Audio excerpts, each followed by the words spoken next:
পাঞ্জাব কিংসের বিপক্ষে আইপিএলে আজ মাঠে নেমেছে চেন্নাই সুপার কিংস। চেন্নাইয়ের ইনিংসের তৃতীয় ওভারে নিজের প্রথম ওভার করতে আসেন মোস্তাফিজুর রহমান। বোলিংয়ে এসে নিজের জাদুগরি বোলিংয়ের কারিশমা দেখাতে শুরু করেন ফিজ। পাঞ্জাবের দুই ওপেনার জনি বেয়ারস্টো ও প্রভসিমরন সিংকে হতাশায় ফেলে দেন কাটার মাস্টার ফিজ।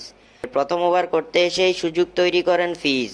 নিজের প্রথম ওভারেই ষষ্ঠ বলে সুযোগ তৈরি করেন মোস্তাফিজ। এ সময় পাঞ্জাবের ব্যাটার প্রভসিমরন সিং এর প্যাডে বল লাগিয়ে এলবিডব্লিউ এর জন্য জোরালো আবেদন করেন মোস্তাফিজ। এ সময় ফিজের আবেদনে সাড়া দেননি অনফিল্ড আম্পায়ার। তবে হঠাৎ করেই রিভিউ নিয়ে নেন চেন্নাই অধিনায়ক ঋতুরাজ গায়কোয়াড। মোস্তাফিজের পরামর্শ না শুনে রিভিউ নিয়ে নেন গায়কোয়াড। এ সময় দেখা যায় মোস্তাফিজ ইঙ্গিত করছিল বলটি স্টাম্পের বাইরে চলে গেছে। গায়কোয়াডের এমন ভুল সিদ্ধান্তে মাথায় হাত দিয়ে বসেন মোস্তাফিজুর রহমান। পরে থার্ড আম্পায়ারের রিভিউতে দেখা যায় ফিজের সিদ্ধান্তই সঠিক ছিল। প্লেতে দেখা যায় বলটি প্রথমে ব্যাট স্পর্শ করেছে এবং পরে প্যাড